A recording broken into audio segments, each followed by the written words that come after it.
Hey everybody, welcome back, or welcome to Footy with Friends. This week, I'm flying solo.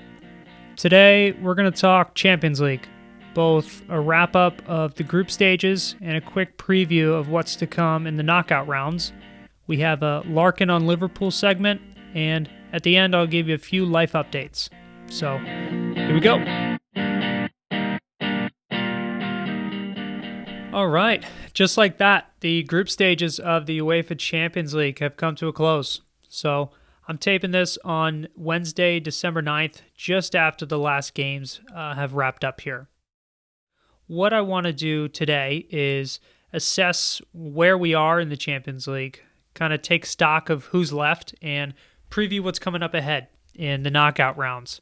But before we do so, I think it's really important to address an incident that happened on Tuesday. So, believe it or not, it was an incident of racist refereeing. It's ridiculous. So, I guess to quickly set the scene of what happened and give some context. So, midway through the first half of the game between PSG and Başakşehir, there was a really hard tackle right in front of both benches. And both sets of coaches got sort of riled up in the aftermath of the hard tackle. And the fourth official, whose two jobs are really to keep the peace on the sideline, because he's standing right at midfield, and to make sure the substitutes are going in for who they say they're going in for, this guy must have lost his cool. Both sets of coaches are saying stuff to the fourth official because he's kind of just standing there. So the fourth official was trying to communicate to the center ref through his headset that, he needs to reprimand one of the Başakşehir coaches. He's gone a little too far. You give him a yellow card. But in this case, I guess he maybe wanted to give him a red card. And the way he identified him to the center ref was, oh, it's the black one. Send the black one off. That guy, the black one over there. And one, why would he identify the coach by the color of his skin in the first place? Why not, hey, that guy, the one in the hat, not the head coach, but the one in the hat, or the one in the tracksuit? Like, he was pretty identifiable. So, the play was stopped. Both coaches, players, whoever was in earshot of this was furious, which was actually cool to see from both sets of players, that they weren't going to have this. They were going to stand up for what they thought was right. This was potentially racist language use. He was a Romanian referee, and he's saying, I used a word that sounds like what might be bad. Like I said, the play was stopped. Players, coaches from both teams walked off the field, down the tunnel, and refused to play. So they abandoned the match. They finished it this afternoon. You don't hear much from referees in general. They're pretty quiet in the media. But I'm fairly confident you're not going to hear from this guy again. He is straight up excommunicated from. I imagine the phones at UEFA are ringing like the headquarters in John Wick, where they're just putting up a bounty on him, and I don't know, someone's out to get this guy. But we'll see what comes out of this. Racism, you've seen it from sets of fans recently. The fans at Millwall booing teams that kneeled for the Black Lives Matter movement before kickoff. You've seen Luis Suarez there was allegations he said some racist things to Patrice Evra in a match a while ago. But, referees, literally the stewards of the game, who are supposed to be unbiased, let alone anti-racist. So, again, we'll see what comes out of this. UEFA, if they do an investigation, all the referees are mic'd up. So you would think we will get to the bottom of this fairly quickly. But again, that ref is done. Sorry, man. Find another career. You're done with soccer. Anyways, moving on to the rest of the group stage. So I think first a farewell is in order for the 8 third placers that are now demoted to the JV tournament, which is the Europa League.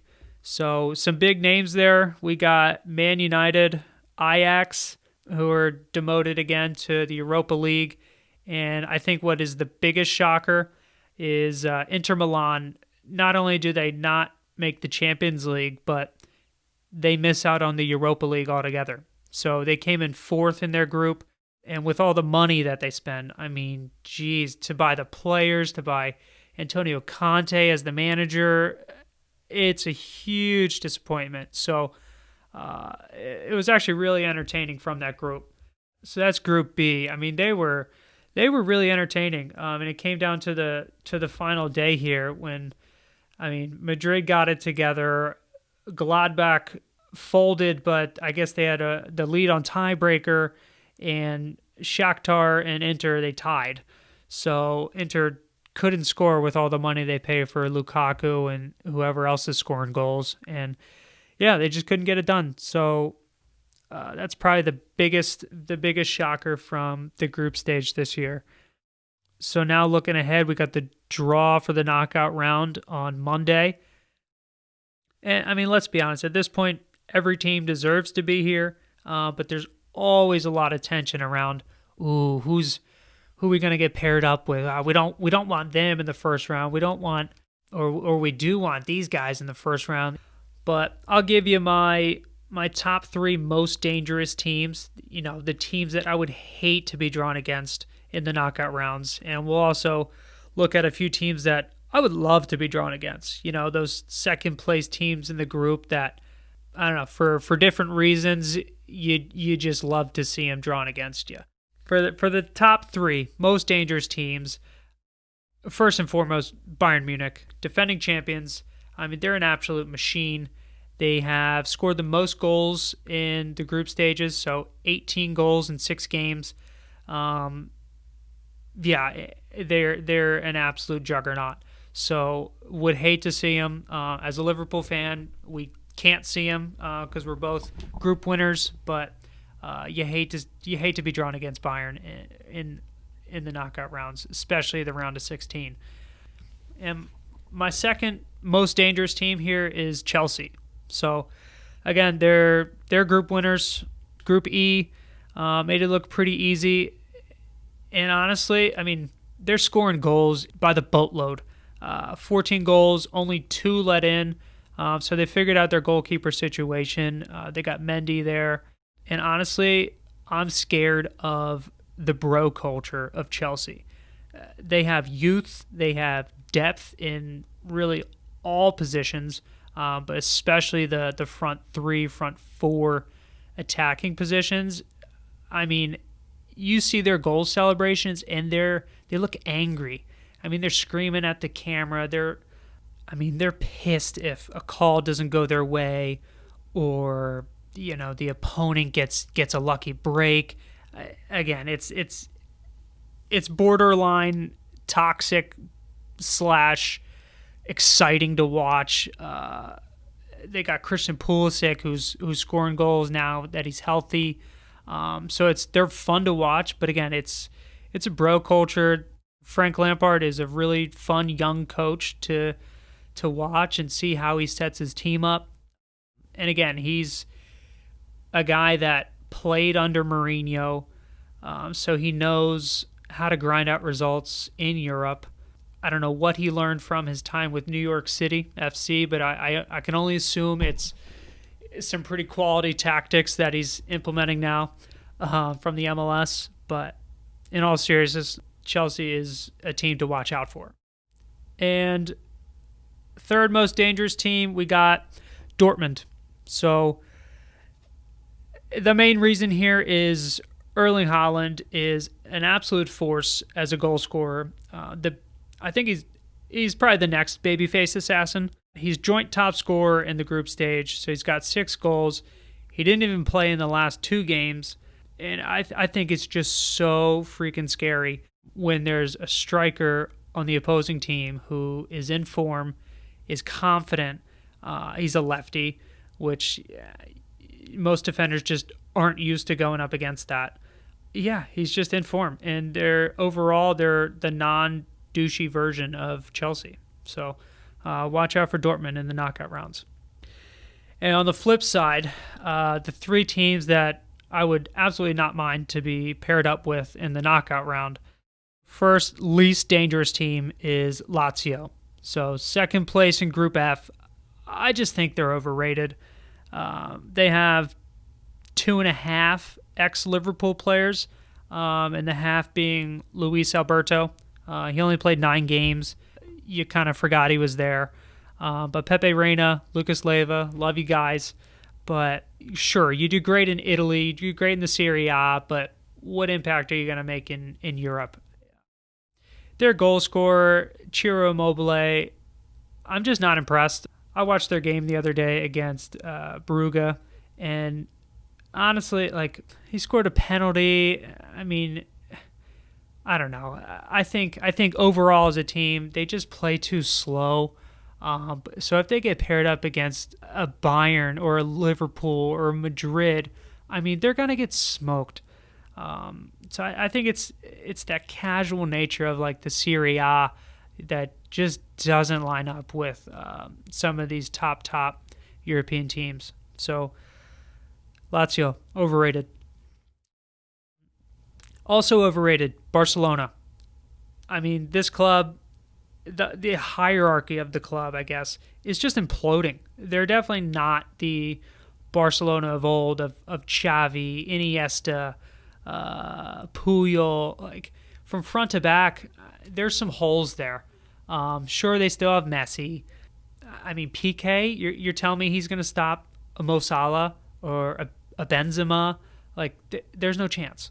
I mean, through the middle, what they got Pjanic now. He just bounced from one Champions League team to another. I don't know. I think they're getting old. They're having trouble selling their players because of the just absurd buyout clauses they have. They're like hundreds of millions of euros. They're asking for some of their guys. So I think they're in a tough spot. They're absolutely capitulating in La Liga. So again, I think they're ripe for an upset, despite being one of those giant names that you see year in and year out in some of these European competitions. But also, I shout out obviously to the two American kids getting some quality minutes for Barcelona. So you got Conrad De La Fuente and Serginho Dest. It's fun watching those guys when they're on the field. But again, Barcelona, I would love to be drawn against one of these big clubs like Barcelona in a time like this when they're just. I think there's too much off-field issues that's clearly boiling over onto the field and affecting the performances. So yeah, if I'm drawn against Barcelona, I'm licking my lips. And my last team, my last least dangerous team would be Porto. So Porto, Group C runner-up. I'm just not impressed. They make it this far every year. And I think 2 years in a row, they were drawn against Liverpool and just got smoked. So they do well in Portugal, but I just haven't seen that translate to deep runs in the Champions League since freaking Mourinho was the coach. And I mean, their best players get bought by bigger teams every year. So the following year, once they qualify for Champions League and they're playing their matches without the players, they're almost just a shell of who they were the year before. So they got easy wins in the group against Marseille and Olympiacos, but I just don't see them making a deep run in the Champions League. So again, please, if I'm waiting on that bingo ball to pop up and I'm seeing Porto, let's go. Green light. Let's get after it. And I think I'll just mention what I guess the hipster pick of this year's Champions League would be Borussia Mönchengladbach. They were the ones in Group B that they snuck into the 2 spot. That was the group where Madrid finished first, Inter came in 4th. So they were in first place going into match day 6. And this most recent game against Real Madrid, I mean, they sort of fell apart. They didn't have an answer for a high press. They tried to play through it. So it didn't look like they had much of a plan B. and their goals dried up. So that was their big thing. They were scoring boatloads of goals against Inter Milan, against Shakhtar, but when it came down to it, when it was a game that mattered, and there were some high stakes on the line, Madrid got it done, and Gladbach fell apart. So, sure, it's the hipster pick, but I wouldn't count on them making a deep run here. All right, so moving on, we got to touch on Liverpool. So this is the Larkin-on-Liverpool segment. This is just my check-in with the Reds and letting you all know what's going on, how we're looking. And despite not looking very good today, we did wrap up Group D. We were group winners. We sealed that last week. So it's probably played a part into why we didn't play all that well today. We made a ton of changes. There were at least 4 teenagers on the field at the same time today. But again, reminder, group winners, joint first place in the Premier League, all while dealing with some significant injuries. 2 to 3 knee injuries, 2 of them fairly significant. So you got Van Dijk and Gomez, starting center backs, both out. Starting goalkeeper out. Thiago out. So again, through the spine of the team, there's been injuries. Fortunately, the front 3, now it's front 4 with Diogo Jota. They've been fairly healthy, so we've continued to score and have just been plugging guys in at the back. I mean, people are calling for, are we going to sign more center backs in the January window? What are we going to do? Are we going to survive till Van Dijk is back? And honestly, I trust the kids. I trust the coaching staff, first of all, because they're seeing these guys in training every day. But we got 3 exciting young center backs. We got Nat Phillips, we got Reece Williams, and Billy the Kid, who got some minutes today. So, I mean, some valuable Champions League European minutes today for some of these teenagers. So I think it only bodes well for them. Again, I'm an optimist, but you can count on Fabinho getting some minutes in the back in tight, tough games. And I mean, you can count on some of these guys returning from injury and essentially being like new signings. So Thiago played 1.5 games until Richarlison had an absurd tackle, knee high. So he's coming back. He'll be like a new signing. Oxlade-Chamberlain coming back. He's already in training. He'll be like a new signing. And I mean, I feel like he's done that the last 2 years. But again, I'm optimistic that we've continued to play this well despite going through a lot of injuries. And we got the fans back at Anfield last week. That was really cool to see. They were in good voice. So things are looking up. And again, I'm an optimist. I mean, I'm wearing red color glasses for sure. I admit that, but again, I'm excited for what's to come. The only downside, and it was really just confirmed today, this is the end of Divock Origi. I mean, that guy is a tin man. He's running around like so stiff. He's good in short spurts, but if he starts from the beginning of the game, he's just so ineffective. So, again, I think this is the end of Divock. The young guys are going to take some of his minutes. I mean, it's hard displacing any of the front 4 because they're in such good form. I think when Shaqiri comes back, he's probably getting minutes ahead of Divock. So I don't know if he moves on in January or what that looks like, but I think it's the end of his time for, again, getting significant minutes here. But they got Fulham this weekend. So if you listen to my week 1 episode with Henry Ameti, you'll know all about Fulham, how they're leaking goals in the back. So it should be a fun weekend, goal-filled weekend for the Reds to really just get back to playing their best stuff after a sort of a really stale and boring 1-1 draw today. Fulham this weekend. Other than that, this weekend in non-soccer related updates, My partner and I are going to get a Christmas tree. So I don't know how you guys feel about fake versus real, but we're going with the real. And I understand we're like 2 weeks out from Christmas. I think that's the sweet spot. It's not too long where it's going to dry out, but it's not too close to Christmas where you have to rush to get it up and you're already throwing presents under the tree the day of you getting the tree. So I think it'll work out. Hopefully there's not any surge prices for COVID trees. I don't know what the scene looks like, but I think we can stick this out for 2 weeks with a real tree and have a good Christmas morning. So wish me luck. And what I want to leave you with today is a recommendation of the best thing I saw on TV this week. So technically it was a rewatch this week, but nonetheless, highly recommend Ted Lasso on Apple TV. If you don't have Apple TV, this alone is reason to get it. Pay the money, get a free subscription. I would pirate it if you have to, but Ted Lasso, highly recommend. So this is Jason Sudeikis. He plays an American college football coach who gets hired to coach soccer in the English Premier League. And I mean, the characters are hilarious. Coach Beard, Jamie Tart.